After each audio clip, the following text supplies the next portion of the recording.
Ok, bon j'ai été chercher des piles en plus. Donc j'ai fait les deux rails là. Je sais pas si on va bien voir.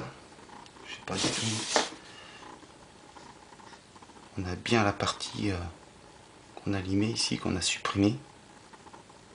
Hein, de chaque côté sur les deux rails. Bon par contre, vous voyez, quand on lime là, après ça se courbe. Donc on a juste à faire ça. Et on va venir remettre le rail droit.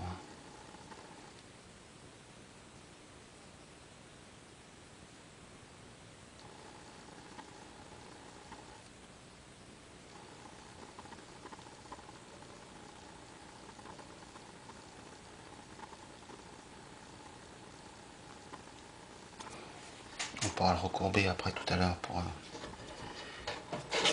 Donc une fois qu'on a fait ça,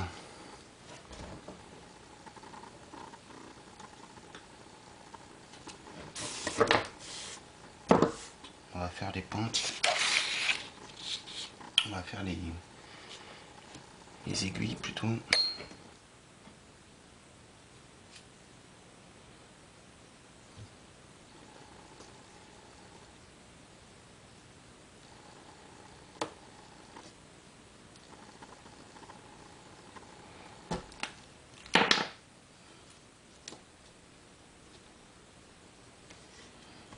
Donc dans la courbure, un petit point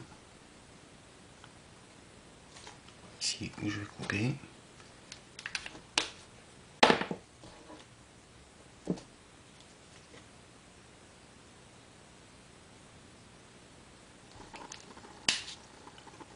On garde cette partie là. On fera les petits morceaux de rail là à l'intérieur. Pour plier le rail, petit coup de pince juste au niveau du pied. Vous pouvez aussi le limer avec la lime triangulaire. Voilà. Un petit coup, tordez un petit peu. Voilà. Petit coup de lime en dessous parce qu'il va y avoir un petit accroc. Il faut l'enlever parce que sinon ça va faire une surépaisseur et ça va relever cette partie là au niveau de l'aiguillage et ça aura du mal à passer après avec les wagons.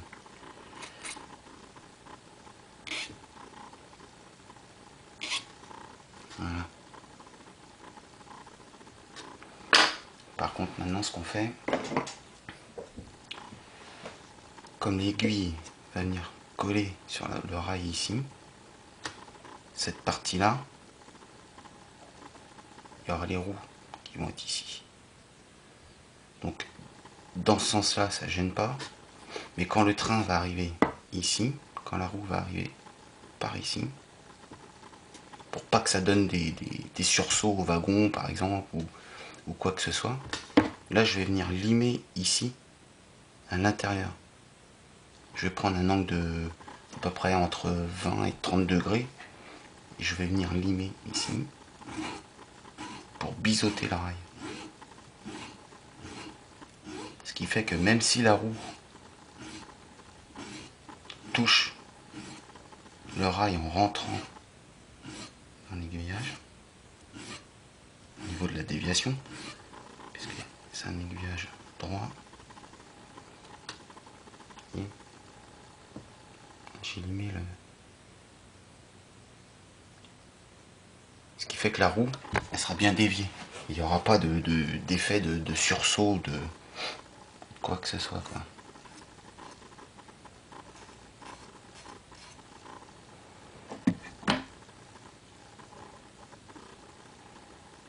Donc pour la pointe, c'est pareil. J'ai pris ça. Celui-là, franchement, je pense que c'est le minimum. La chose minimum qu'il faut acheter pour faire l'intérieur des rails. C'est, ça va super vite, c'est super efficace. Et il n'y a pas de prise de tête, quoi.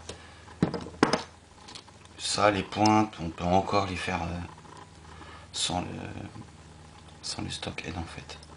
Hein. C'est sûr, ça coûte 70$, je pense. Quelque chose comme ça. Mais bon, au moins, on gagne un petit peu de temps, quoi. Donc là, c'est marqué la pointe. Donc, on va les mettre ici. Et on va pousser la rail qui va sortir ici. Alors, dans un premier temps, je mets vraiment à la limite.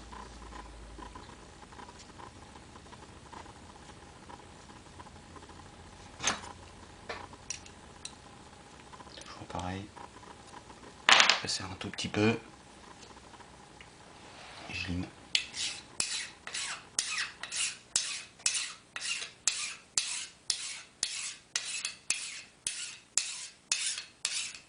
Je lime toujours pareil. Jamais en va-et-vient. Que dans un sens.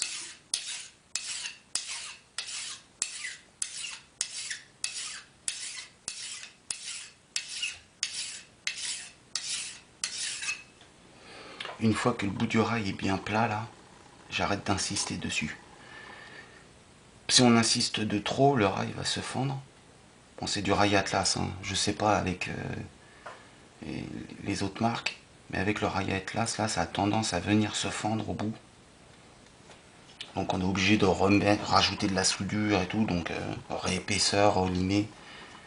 Donc je lime vraiment pour enlever la différence, hein, à atteindre l'intérieur du rail. Et après j'arrête. Par contre là je vais forcer un petit peu plus ça ici.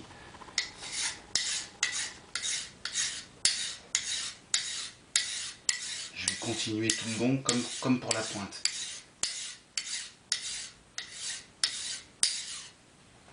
Une fois que j'ai enlevé le plus gros, je vais ouvrir. Je vais l'ouvrir. Et je vais pousser un peu le rail pour augmenter un petit peu. Voilà.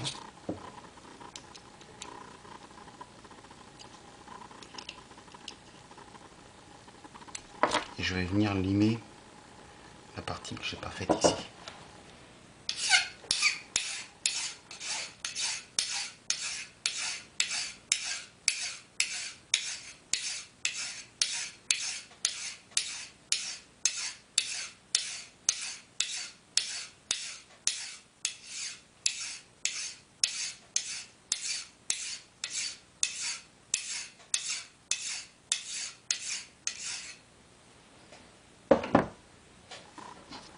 Petit coup de pinceau pour enlever la poussière.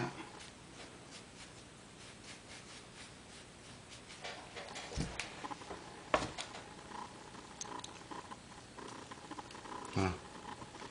J'ai bien limé. Le rail est complètement plat là, il n'y a plus de rainure, il n'y a plus rien. J'augmente un petit peu la longueur pour limer. Tout simplement pour avoir un peu plus d'élasticité au niveau du rail. Il y aura beaucoup moins de résistance et le rail va bien venir se coller à l'intérieur de l'autre rail. Donc là je repasse un petit coup en dessous pour enlever toutes les petites bavures, tout ça. Ok. Par contre, ce que je fais, c'est la pointe, je vais venir la limer dessus avec un petit angle, un léger petit angle. Pourquoi? Parce que la pointe, à l'attaque de la pointe, la roue, faut pas qu'elle appuie dessus. En réalité, c'est comme ça. La pointe de l'aiguille, elle supporte jamais le poids du wagon, quoi.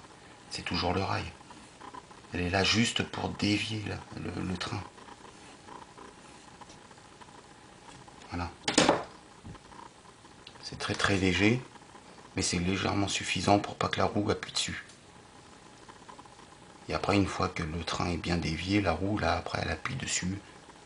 Sans problème. Bon, on parle pas de tonnes et des tonnes hein, par wagon, mais bon. Modèle réduit, quoi.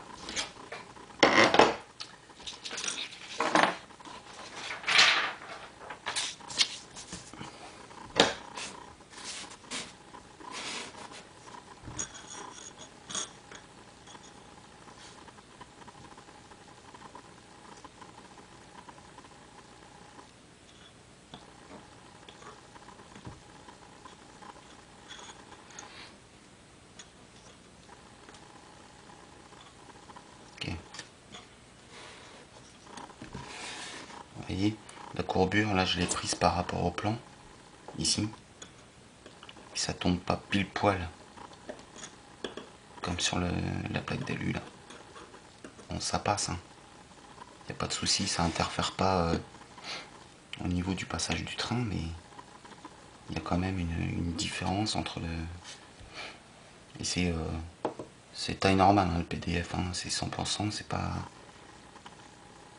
C'est exactement la...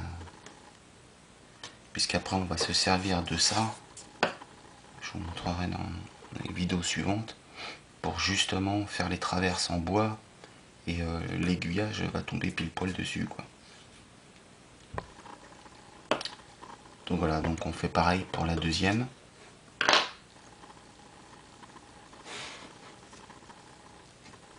Je fais ça de suite, et on se retrouve après.